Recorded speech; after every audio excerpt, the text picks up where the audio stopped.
పొద్దున మనసుకి ఏం బోధ వచ్చిందంటే, గమనించిన విషయం, సత్యం గమనిస్తుంది కదా చైతన్యం. అది ఏంటంటే నియమిత కర్మ. ఇప్పుడు మన ఉద్దేశం ఏంటి చెప్పండి? మీరు వింటున్నారు, నేను చెబుతున్నా, నాకెవరో చెప్పారు గురువులు. ఆ గురువులకు కూడా పరమాత్మ అందించారు అపౌరుషేయంగా, ఎప్పటి నుంచో ఉంది. మళ్ళీ అందించడానికి పరమాత్మ పదే పదే గురు రూపంలో అవతారంగా అవతరిస్తున్నారు. ఇప్పుడు మనం వింటాం ఎందుకు? విననివాడు వినట్లేదు. మనుషుల్ని తెచ్చుకోవడానికే కష్టమైన వాళ్ళలాగా బద్ధకము, తమస్సు, రజస్సు ఏదో కారణం. పోనీ ప్రాపంచిక వ్యవహారాల మీద ఇష్టము, ఏదైతే మొత్తానికి అటువైపే చూడలేదు. ఇప్పుడు మనకేంటి? నాకు నేనెవరో తెలియాలి, నాకు ఆత్మజ్ఞానం కావాలి, నాకు ఆత్మ దర్శనం కావాలి, దైవ దర్శనం కావాలి. ఇవి కదా మన ప్రయత్నం కదా. కాబట్టి ఉద్దేశం ఏమిటంటే ఒక శుభమైన ఇచ్చ ఉంది మనకి, జ్ఞానేచ్ఛ, పురుషార్థం అందం ఉంది కదా. ఉంది కాబట్టి దానికి ఏం చేయాలి?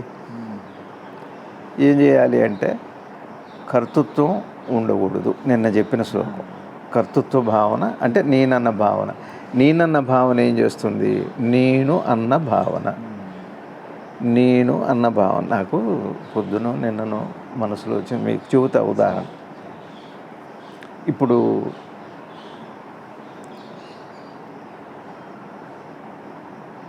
మీరు పాలు తోడి పెట్టారు, పాలు కాగబెట్టారు, పాలు విరిగిపోయినాయి. ఒక స్టవ్ మీద 10 మంది పాలు కాగబెడుతున్నారు. ఏదో ఒక తిరణాలనుకోండి, లేకపోతే మనమే కుటుంబం, ఓ 10 మంది పాలు కాగబెడుతున్నారు, అలా 10 మంది కూరలు చేస్తున్నారు. పాలు కాగబెడుతుంటే పాలు విరిగిపోయినాయి, పాలు విరిగినాయి. పాలు విరిగిపోయినాయి అని అన్నారు అనుకోండి, ఎవరివి అన్న ప్రశ్న ఉందా లేదా? ఏ పాలు అని అంటామా? అనమా? అయిందా? అంటే కూర మాడింది, ఏ కూర? అదే అందరం బంతి భోజనం చేస్తున్నాం, చేదు వచ్చింది, ఎవరికి? ఏది? కొద్దిగా జాగ్రత్తగా వినండి. మీరన్నీ మిమ్మల్ని ఎందుకు అంటున్నానంటే వినేవాళ్ళందరం నాతో కలిపి.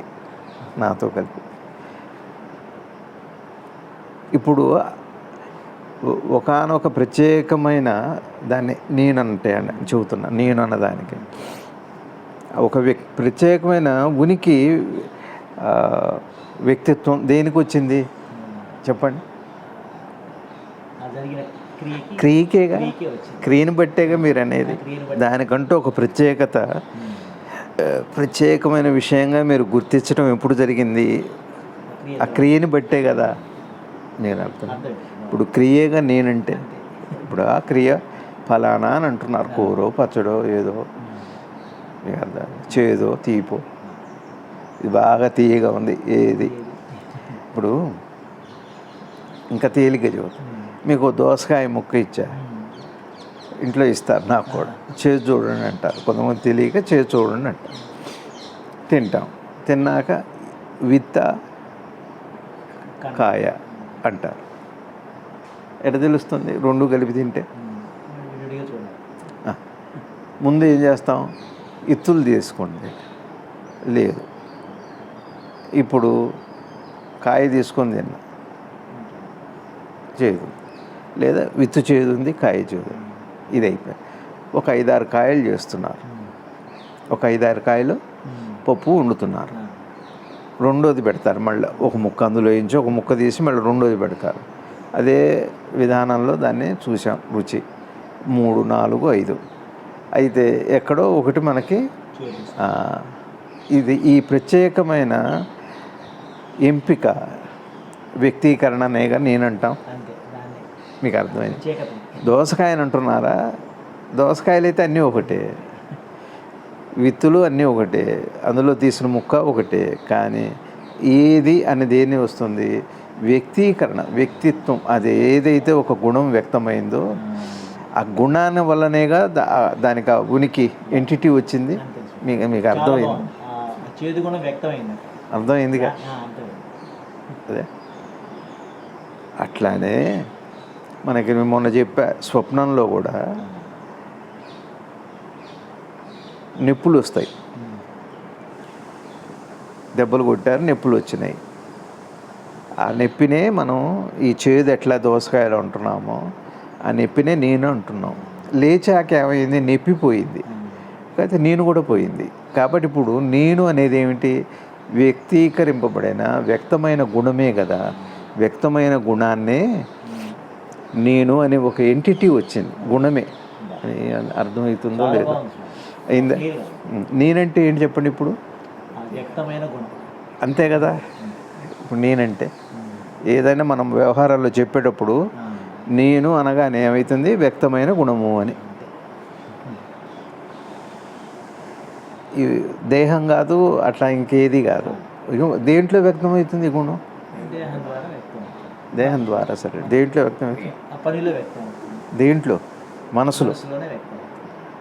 మనసులు పెద్ద పెద్ద మాటలు కాదు, మనకి తెలిసిన మాటల్లోనే మనసులోనే గుణం వ్యక్తమైంది.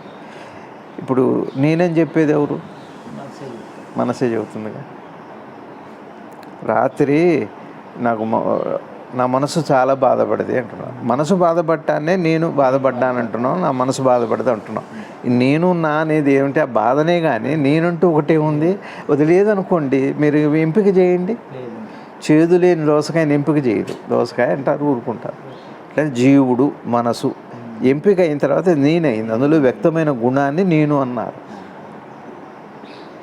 అందులో అహంకారము, కర్తృత్వమే జీవుడుగా ఉన్నాడు. అట్లానే నేనేం చెబుతున్నానంటే, నేనంటూ ఏమీ లేదు. ఒక గుణం మనసులో ఎంచి ఒక కదలిక, చైతన్యం వచ్చింది అంటే అదే నేను కిందగా కనపడుతుంది. నేనంటూ ఒకటేం లేదు, అది వ్యక్తమైనప్పుడు నేనైపోయింది. ఒక పరిధి వచ్చేసింది కదా, పరిధి దానివల్లేగా వచ్చింది, వ్యక్తమైన గుణం వల్లేగా పరిధి వచ్చింది. అందుకని నేను అంటున్నాను. బాగా అర్థం చేసుకోండి. అర్థమవుతుందా?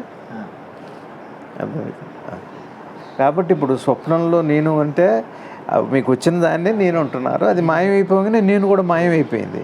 అంటే ఇప్పుడు లేచున్న జాగృతంలో నేను, నా జ్ఞానం ఎప్పుడు వస్తుంది, నాకు ఆత్మదర్శనం ఎప్పుడు అవుతుంది, నాకు దైవ దర్శనం ఎప్పుడు అవుతుంది.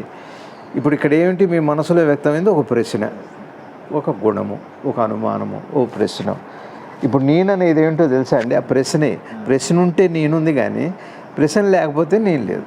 ఇప్పుడు అయిందా రవి గారు? సరే, ఇప్పుడు నేను ఎవరు అన్న ప్రశ్న ఇంతవరకు మీరు దీంట్లో షార్ట్ కింద పెట్ట, నేను ఎవరు ఓ ప్రశ్న అన్నాం. దీన్ని ఏమంటారు చెప్పండి, నేనెవరు అన్నది, నేనెవరు అన్నది ఏంటి, ఒక ప్రశ్న. ఒక ప్రశ్న, ప్రశ్న అంటే కోరిక అన్న ప్రశ్న అన్న. ప్రశ్న అంటేనేమో ప్రశ్నించటం అనుకోండి. పొద్దునే వచ్చింది అంటే ఎక్కువ చెబుతున్నా అనుకోకండి, విషయం అట్లాంటిది.